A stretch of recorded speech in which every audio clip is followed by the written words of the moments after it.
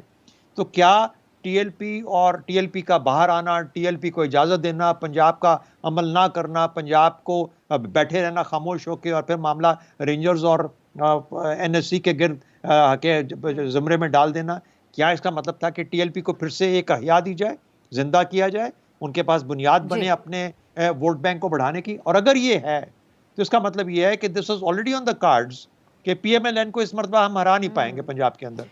So we have to join hands.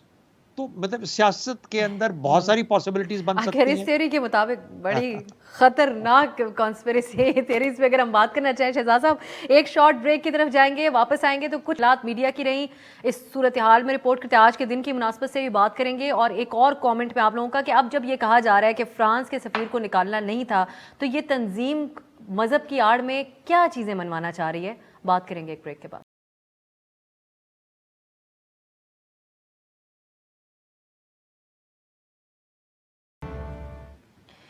Break کے بعد خوش آمدید. ہم گفتگو کر رہے ہیں جو معاہدہ ہوا اور اس کی تفصیل ابھی تک سامنے نہیں آئی, لیکن آج کی خبریں یہی ہیں کہ پرائم منسٹر نے کابینہ سے بھی اس کو ڈسکس کیا, اس کے اوپر اعتماد میں لیا اور اپنے اتحادیوں سے بھی اس بارے میں بات کرنے جا رہے ہیں. فاضل صاحب, میں ایک اور بہت امپورٹنٹ پوائنٹ ہے, میں چاہوں گی اس کے اوپر ہم بات کریں. اس تنظیم بار بار یہ آ جاتے ہیں, ان سے ان کو سیاسی ان کی موجودگی بھی سب حقیقت ہے, سب کچھ سامنے ہے, ان کے مطالبات بھی مان لیے جاتے ہیں, لیکن ہمیں کتنی سنجیدگی سے اس سچویشن کو اینالائز کرنے کی ضرورت ہے. جہاں آج مفتی منیب کہہ رہے ہیں کہ کوئی فرینچ ایمبیسیڈر والا تو شرط تھی نہیں, اس کے علاوہ وہ اساد رضوی اور کارکنان کی رہائی کی بات ہو رہی ہے, ہمیں یہ لگ رہا ہے شاید اس معاہدے کے اندر کوئی ایسی بھی بات ہو, ان کا مطالبہ کہ سیاسی طور پہ ہمارا ساتھ دیا جائے.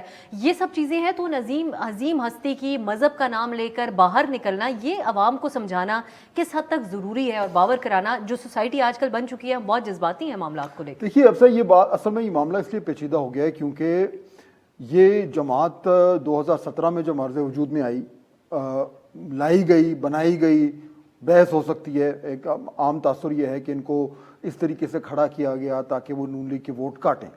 اچھا وہ چلیں, وہ تو ہو گیا, لیکن پھر ہوا یہ کہ اس جماعت نے عوام میں اپنی جو جڑیں ہیں ان کو پھیلانا شروع کر دیا, اور اس کی وجہ یہ ہے کہ ایک تو یہ اربن پنجاب کی جماعت ہے, آپ کا ملک کا جو ہارٹ لینڈ ہے وہاں سے یہ نکلی ہے. اس کے پاس جو نعرہ ہے وہ ایسا نعرہ ہے جس سے پوری دنیا میں کوئی مسلمان جو ہے وہ ڈس ایگری نہیں کر سکتا, ظاہر بات ہے. اچھا اب وہ ان کا نظریاتی نعرہ ہے, لیکن وہ پھر ان کا سیاسی نعرہ بھی بن گیا, اور جب نظریات اور سیاست آپس میں ملیں تو ایک بڑا ڈیڈلی کمبینیشن بنتا ہے. چنانچہ شروع جیسے بھی ہوئی جماعت, اس نے جس طرح شہزاد جو ایسا بالکل درست کہہ رہے تھے 22-22.5 لاکھ ووٹ لیے. اب وہ ایک سیاسی حقیقت ہے. اس وقت اگر آپ اس کے اوپر کسی بھی طریقے سے کچھ بھی کرتے ہیں کہ سیاسی, تو اگر لا اینڈ آرڈر کی صورتحال پہ, تو وہ آپ نہیں کر سکتے, کیونکہ یہ ٹی ٹی پی کی طرح نہیں ہے جس کے پیچھے کوئی پبلک اوپینین نہیں ہے. اس جماعت کے پیچھے بہت بڑا پبلک اوپینین ہے. چنانچہ اب اس سے ڈیل کرنا جو ہے وہ اتنا آسان نہیں ہے جتنا کہ پہلے تھا. اور اگلے الیکشن میں جو ایک عجیب سی بات ہے کہ جب یہ پرتشدد واقعات کرتے ہیں تو ان کی سٹرینتھ بڑھ جاتی ہے, اگلے الیکشن میں یہ میجر فورس بن کر ابھر رہے ہیں. یہ اویئرنیس شہزاد صاحب دینا بہت بھی, ہم نے رپورٹنگ بھی بہت سینسیٹیو انداز میں کی, اس پہ تبصرے بھی پروگرام میں سب لوگوں نے, اور اپوزیشن تک نے اس کے اوپر کوئی اس طرح کی بات نہیں کی ہے, لیکن یہ کتنا ضروری ہے اس بات پہ زور دینا, یہ دیکھتے ہوئے ساری چیزوں کو کہ جو نکلے ہیں باہر یہ اپنے ذاتی مفادات کے تحت نکلے ہیں. عوام کو یہ بات سمجھ آنا اور سمجھانا کتنا ضروری ہے, بجائے اس کے کہ ہم اسی چیز کا سہارا لیتے رہیں کہ مذہب کی بات ہو رہی ہے تو بڑی سینسیٹیو بات ہے. انہوں نے اساد رضوی کی رہائی چاہی تھی, ان کو باقی لوگوں کی رہائی چاہی تھی, اور استعمال کیا گیا مذہب کا نام اس میں. اب سب پہلے تو مجھے ذرا کلیریفائی کرنے دیجیے, آپ نے کانسپریسی کا نام لیا میرے پچھلے جواب میں. ہمارے ہاں ایک اور ٹرم ہے ہائپوتھیسز. ہم ہائپوتھیسز ڈیولپ کرتے ہیں اور اس کے بعد دیکھتے ہیں کچھ ان میں سے صحیح ہوتی ہیں, کچھ صحیح نہیں ٹرن کرتی ہیں, but you are prepared for everything. تو پالیٹکس تو ہے ہی ممکنات کا کھیل, تو اس لیے اس ممکنات کے اندر سے اس قسم کی بات نکلتی ہے, پاسبلٹی جہاں بنتی ہے ان کو جوڑا جاتا ہے, اور یہ ممکن ہو جاتا ہے کہ شاید یہ بھی ایک ممکنات میں سے ہو سکتا ہے. پہلی بات. دوسری بات, آپ کا سوال, میری سجیشن یہ ہے کہ یہ ایک سیاسی حقیقت بن چکی ہے, اس سے لڑنا بند کر دیں. Don't deny your self this thing. اپنے آپ کو اس کو یعنی اس کو ہم اب اس کی نفی نہیں کر میں سکتے. ایک بات کہہ لوں شہزاد صاحب، میں ہاں. قطع کلامی کی معذرت، جس طرح پی ٹی آئی اعلان کرتی تھی کہ ہم سارے کرپٹ لوگوں کو ختم کریں گے، وہ نہیں کر سکے، وہ ریفارمز کر دیں گے، وہ نہیں کر سکے، تو یہ بات زبان زد عام ہو گئی کہ بہت بڑے بڑے نعرے کرتے تھے دھرنے کے سٹیج پہ. تو یہ بات اگر یہ سیاسی حقیقت ہے بھی تو اس جماعت کے بارے میں بھی سب کو معلوم ہونی چاہیے کہ جس لیے باہر نکلے تھے وہ ان کے یہ مفادات تھے، وہ جذبات نہیں تھے جو تمام مسلمانوں کے ہیں. اچھا، پہلی بات تو یہ ہوگی. دوسری بات یہ ہے کہ ان کا جو نعرہ ہے وہ بھی موجود ہے اور یہ نعرہ ہمیشہ رہے گا. اس نعرے سے بھی ہم نہیں لڑ سکتے اور نہیں لڑنا چاہیے. یہ نعرہ ہر مسلمان کے دل میں بستا ہے، ہر پاکستانی کے دل میں بستا ہے. ایک تو یہ بنیاد. تو ان دونوں چیزوں سے ان کو لڑنا یا ان کو نیوٹرلائز کرنا ایک امپاسبلٹی بن چکی ہے. تو آپ کے پاس تیسرا راستہ کیا ہے؟ تیسرا راستہ یہ ہے کہ treat it as a political party, ایک سیاسی جماعت کے طور پہ اس کو حقیقت مان کے یہ اسی طریقے سے کام کرنی چاہیے اس کو جس طریقے سے پی ٹی آئی کرے گی. ان کے لیڈران باتیں کریں گے، کچھ وعدے کریں گے، کچھ پورے کر پائیں گے، کچھ نہیں کر پائیں گے. اور پھر چوتھی بات، آج تک ہمارے تاریخ میں کوئی مذہبی سیاسی جماعت اس طرح کی پوزیشن نہیں لے پائی ہے کسی الیکشن کے اندر جہاں پر کہ وہ حکومت بنا سکے، وفاقی حکومت بنا سکے. اس لیے اس پارٹی کے بھی چانسز اس طرح کے بہت کم ہیں. آپ اس کو ریگولیٹ کر سکتے ہیں، آپ اس کو ملا کے ساتھ چل سکتے ہیں، لیکن اس کے آگے دیواریں کھڑی کرنے سے معاملہ اور زیادہ خراب ہوگا پاکستان کے مستقبل کے لیے اور پاکستانیوں کے لیے. وہ نہیں کرنا چاہیے. اس لیے آئی ووڈ اسٹرانگلی سجیسٹ کہ یہ جو اس کی ڈیفائنس ہے وہ نہیں ہونی چاہیے، اس کی ریگولیشن کی طرف سوچنا چاہیے. بالکل صحیح. ماضی کو رکھتے ہوئے سامنے آپ نے یہ بات کی ہے. فاضل صاحب، اب آخر میں ایک اور صورتحال، میڈیا بہت کشمکش میں رہا، آج بڑا خاص دن بھی ہے صحافیوں کے خلاف جو جرائم ہوتے ہیں ان کے اوپر. اب اس سچویشن میں ہم کتنا بڑی ایک تشویش کی سچویشن رہی جہاں پریس کانفرنس ہوئی، ادھر سوال کرنے کی اجازت نہیں تھی. تو اب آج اتحادیوں کو بھی پرائم منسٹر نے اعتماد میں لے لیا، اس کے علاوہ اپنی کابینہ کو بھی، لیکن باغ تو سارا جانے ہے لیکن میڈیا نہیں جانے ہیں. تو کیا وجہ ہے اس کی؟ دیکھیے، وہ جو جس پریس کانفرنس کو آپ حوالہ دے رہی ہیں وہ تو واقعی میں ایک عجیب سی صورتحال تھی. اور مجھے حیرت نہ صرف سیاستدانوں پر ہے بٹ کچھ حد تک جو ہے نا وہ مجھے ہماری اپنی برادری پر بھی ہے. دیکھیے، پریس کانفرنس کا مقصد کیا ہے؟ یعنی یہ سب کو پتہ ہونا چاہیے کہ اس کا مقصد یہ ہے کہ آپ حکومت میں جو بھی شخص ہے وہ آ رہا ہے، کوئی بھی شخص ہے وہ بات کر رہا ہے اور سامنے پریس کے لوگ بیٹھے ہوئے ہیں اور پھر وہ لوگوں کے بہاف پر ان سے سوال کریں گے. ان سوالوں میں تنقید بھی ہوگی، اس میں وضاحت بھی ہوگی.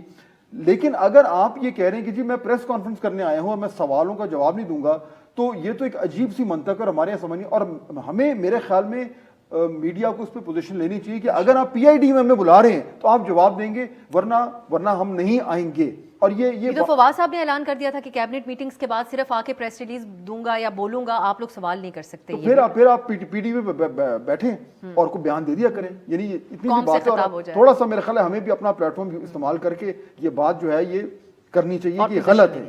میڈیا کو، صحافیوں کو، سب کو مل کے پوزیشن لینے کی. بہت شکریہ آپ کا فہد حسین صاحب اور air vice marshal retired Shahzad Chaudhry صاحب. ناظرین، تفصیل باتوں میں جاتے جاتے ذکر کرنا چاہوں گی جو آج دن ہے، آج عالمی دن منایا جا رہا ہے صحافیوں کے خلاف ہونے والے جو جرائم اور جو اقدامات ہوتے ہیں ان کے خلاف. تو اس دن میں یہ بات کرنا بہت ضروری ہے. یونیسکو کے مطابق تقریباً 62 جرنلسٹ دنیا بھر سے قتل کر دیے گئے صرف 2020 میں، پچھلے سال. تو یہ پوری دنیا میں صحافیوں کی صورتحال ہے. لیکن اگر ہم پاکستان میں غور کریں، تقریباً 2 درجن پاکستانی صحافی جو ہیں ان کو پیکا کے قانون کے تحت ان کے اوپر مقدمات بنائے گئے. اور اس کے علاوہ جو حملے یا گھروں سے اٹھا لینا، یہ ساری چیزوں کے اوپر، یا میڈیا کے اوپر قوانین، اس کے اوپر تو ہمارے پروگرامز میں آپ دیکھتے رہتے ہیں، ہم احتجاج کرتے رہتے ہیں. تو یہ آج کا جو دن ہے اس میں یہ عہد کرنے کی بھی ضرورت ہے کہ تمام جو صحافی ہیں وہ پوزیشن لیں، اور خاص کر جو حکومت بھی کر رہی ہے، سوالوں کے جواب نہیں دے رہی ہے. اور اس کے علاوہ حکومتوں کو بھی سوچنے کا اراؤنڈ دا ورلڈ اور خاص کر پاکستان میں کہ یہ الزامات کب تک ہمارے اوپر لگتے رہیں گے، اس کے اوپر یقیناً کچھ کرنے کی ضرورت ہے. آج کے لیے اجازت دیجیے، خدا حافظ.